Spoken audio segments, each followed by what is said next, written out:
In this tutorial, we will design a single-span precast girder bridge 110 feet long.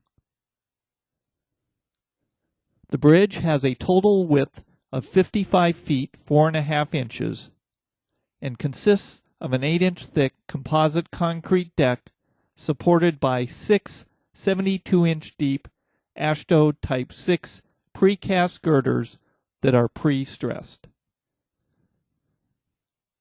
The bridge supports a total of 4 lanes of traffic, and the lanes will be loaded with HS20-44 vehicles and lane loads. For this specific model, SAP 2000 provides 4 different options for calculating the live load distribution factors. The live load distribution factors affect how the shear and moment are distributed to the girders. First is the option where the user can specify the factors, both shear and moment factors for interior and exterior girders, a total of 4 values. In this case, the model may either be a spine model in which a single frame object represents the entire cross-section, or modeled with area objects, but in either case, there should be only a single lane that is loaded.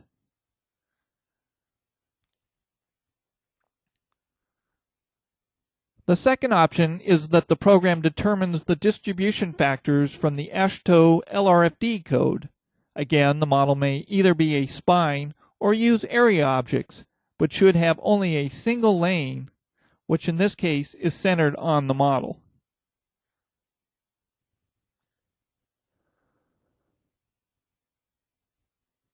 In the third option, the program determines the live load demands directly from the analysis, in which case the model must use area objects, and all 4 lanes should be defined. In the last option, the program distributes the live load equally to all girders, and the model may be either spine or use area objects, but all 4 lanes should be defined.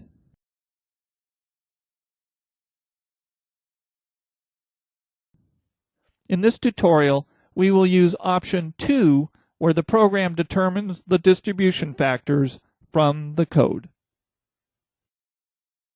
Now let's get started. In order to do bridge design, you must have a bridge module license.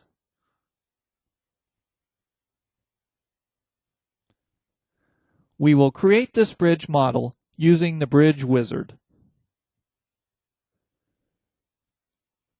We will simply step through the items and fill in the information as required. We will start with the layout lines. The layout lines define the location of the bridge object.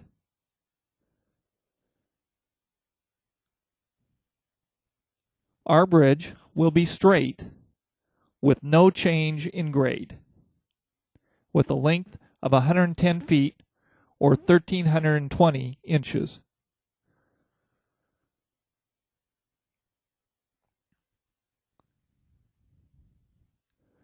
Next will be materials. We will add some additional properties. First, select the 4,000 psi concrete and rename this material deck concrete. The deck will be 4 KSI concrete. We will copy the deck concrete and create a material for the girders.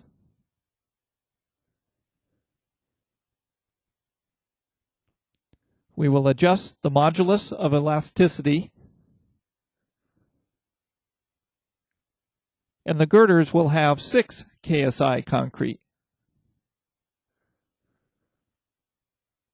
Lastly, click the Add New Material Quick button to add material for the pre-stress tendons.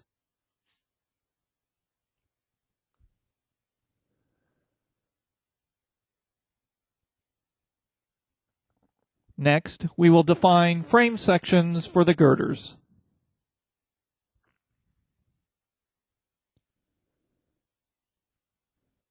We will add a new property, selecting Concrete and Precast I.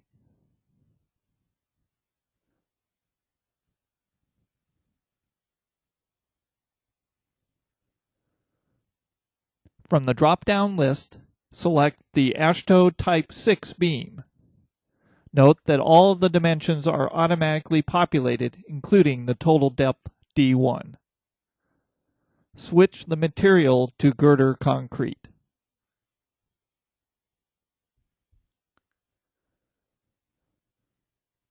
Next, go to the deck sections.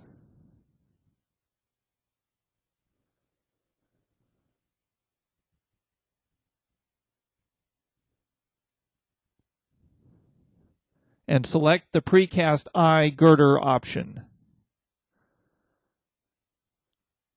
Verify the slab material, and we will have a total of 4 interior girders with a total width of 664.5 inches. The girders will be laid out along the layout line.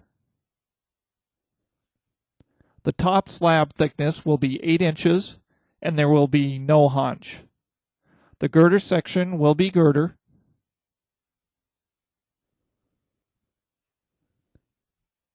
and the left and right overhang lengths will be 42.25 inches.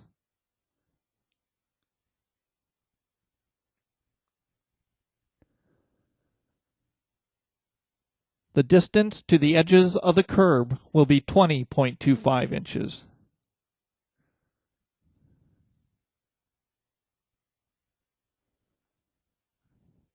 Our finished section is shown above.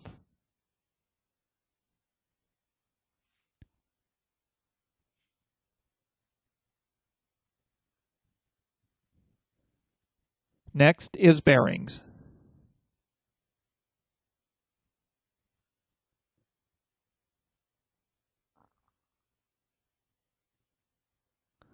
The first bearing that we will define will be fixed in the 3 translational directions. The second bearing will be changed to free in the layout line direction.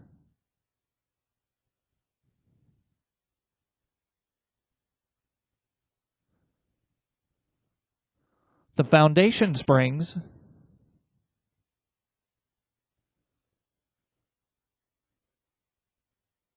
will be fixed in all 6 degrees of freedom.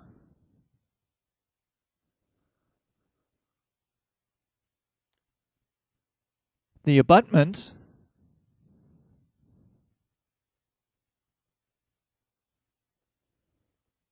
will be connected at the girder bottoms and will be supported on foundation springs. And the springs will be the previously defined foundation springs. But in this case, we could select fixed as well.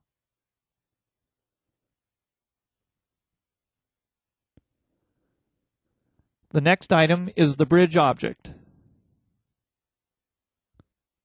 This is where we assemble all of the components for our bridge.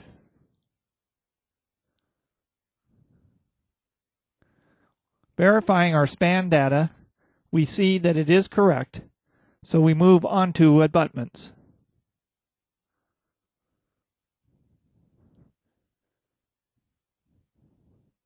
With the Start Abutment tab selected, we will use the previously defined abutment property with the substructure located at -120.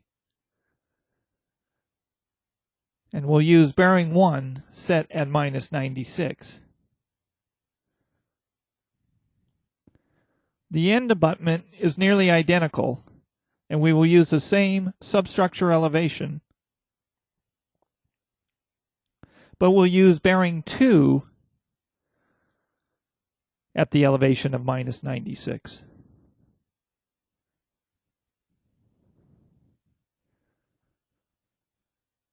The only other item we need to concern ourselves with on this form is the pre-stressed tendons.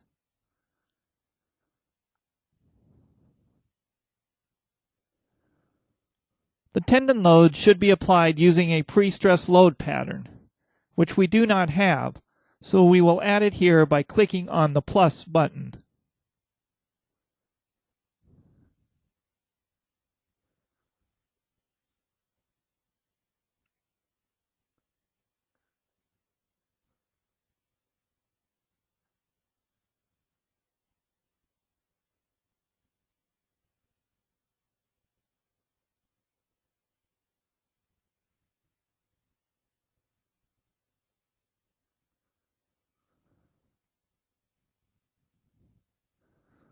Verify that the tendon starts at the start of span and ends at the end of span. And input a total tendon area of 6.732 square inches. This is 44 tendons. Our tendon load will be 400 kips, and we will model the tendons as elements. We need to model the tendons as elements when doing a strength check. Click on the Quick Start button under the vertical layout and select the Straight Tendon with Bends 1 option. Click on the Edit Vertical Layout button and switch the vertical offset at the ends to -35 inches.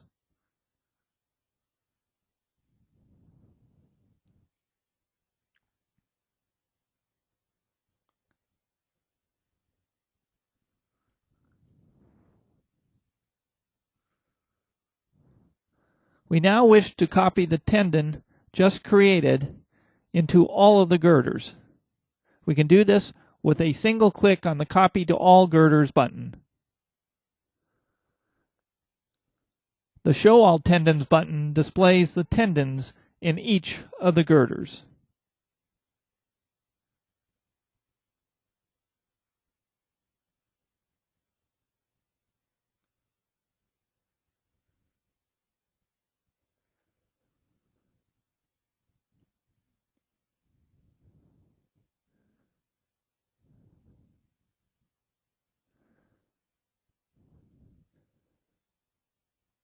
Now to define the lanes.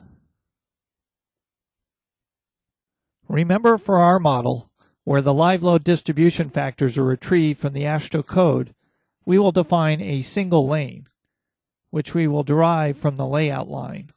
We will create a single 12-foot or 144-inch wide lane that runs along the layout line center line.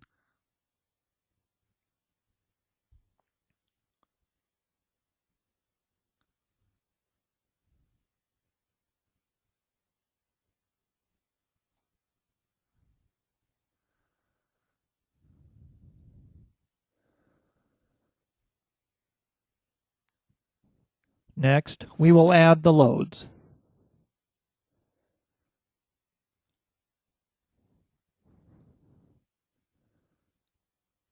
First will be the HS2044 vehicle.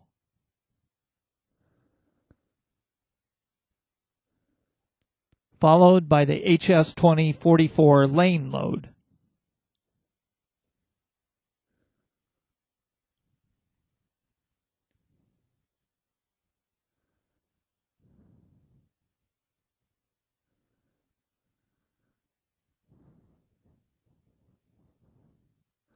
Both the HS2044 vehicle and lane load will be combined in a single vehicle class.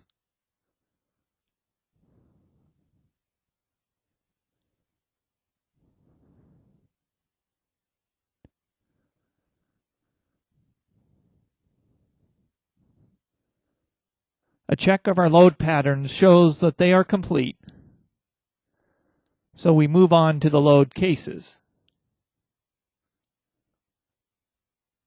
We will delete the modal case,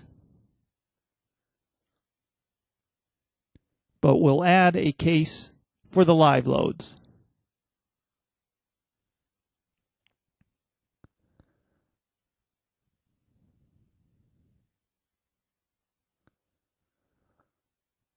Select the load case type to be moving loads, and make sure that the reduction factor is set to 1. Remember that in this analysis we are loading only a single lane.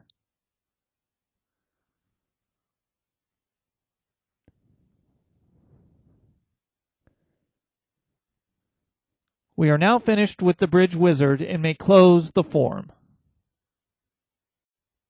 The last step is to link the model. Go to the Update Linked Bridge Model command.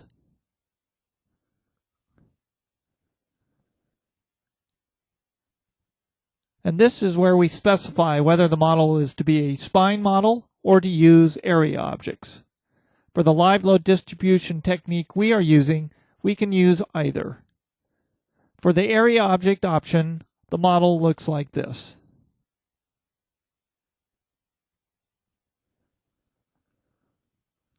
For the spine option, the model looks like this. We will use the spine option. Note that the pre-stressing is displayed, and we can show the single lane that we defined.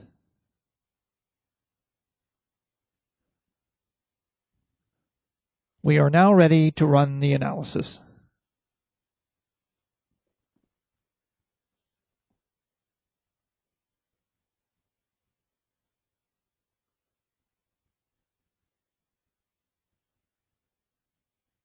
Once the analysis is complete, we can now focus on bridge design. We start by going to the Design menu and under Bridge Design, View Preferences. Here we can select the code, and we will use AASHTO LRFD 2007. Next, we go to the Define Load Combinations command. Click the Add Default Design Combos button and select the bridge design options. Click the Set Load Combination Data button, and the form lists all of the strength, service, extreme event, and fatigue limit states defined by the AASHTO LRFD 2007 code. To keep the number of design load combos to a relative minimum, in this example we will pick only the strength 1. If we click on the limit state drop-down list, we see that this is the only limit state available. The load cases that will be used in the design combinations are shown. For strength 1 limit state, the code specifies 2 design combinations.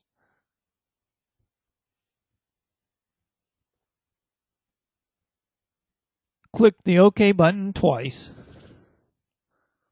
and a list of the design load combinations is displayed.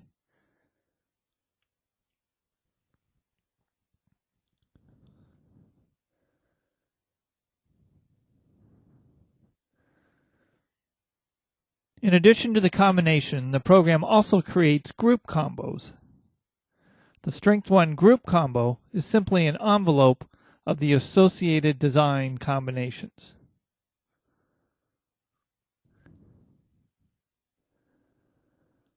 Note that this example contains few limit states, and most bridges will contain substantially more of both states and combinations. Now that the design combinations have been set, we will set the design requests. Design requests are where we specify the type of checks we want to perform. For this model, we will do checks for the entire bridge, although the program allows you to specify checks for only a portion if so desired. We will create a total of 2 design requests, one for shear and one for flexure. We will not do one for stress because we did not previously select the service limit state. Starting with shear, we will specify the demand set to use. Typically, one specifies only the group combination, as this envelopes all the design combinations that are part of the particular limit state. For this design request, we will select the strength 1 group as the demand set combo. It is on this form that we specify the live load distribution factors to use. We have set this model up to use the factors as specified by the design code, but with slight modifications such as updating the model with area objects and changing the lane loading, we could use any of the other three. In fact, without any changes to the model, we could select the user-specified option where we would specify the 4 factors directly. But again, we are going to use the specified by code option with the default settings shown. It should be noted that the program automatically calculates the number of lanes based on the bridge width.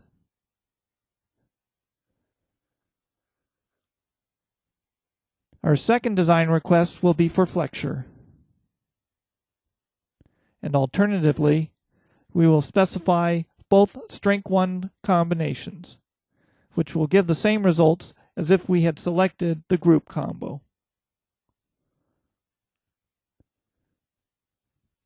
We will again ask the program to use the distribution factors from the code.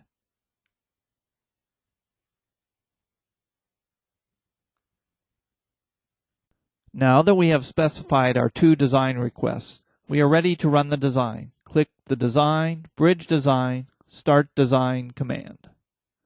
On the Perform Bridge Design form, note that we have 2 design requests and the desired action.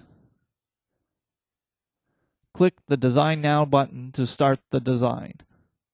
Design is computationally intensive and may take significant time.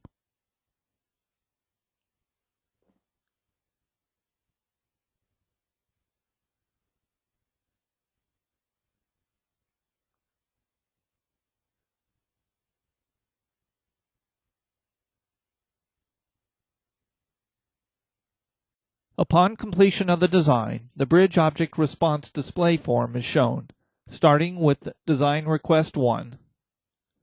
The Strength 1 limit state generates a plot of shear demand versus capacity along the length of the bridge. Note that the demand is below 1, which is obvious with the D/C limit checkbox checked.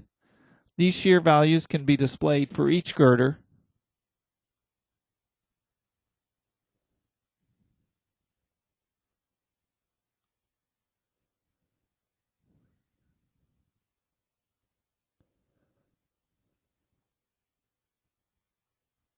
and we can also view the required shear rebar area. All the information displayed graphically in this form is also available in tabular format via the Show Table button. Select the Shear Property table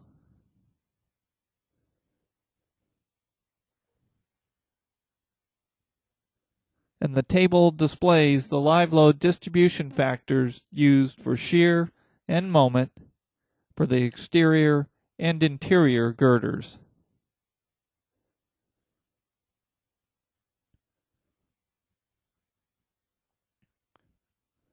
Select Design Request 2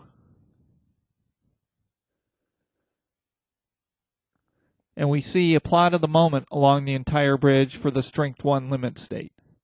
Click the positive resistance and negative resistance options, and we see that the moment lies within allowable values. This concludes this tutorial.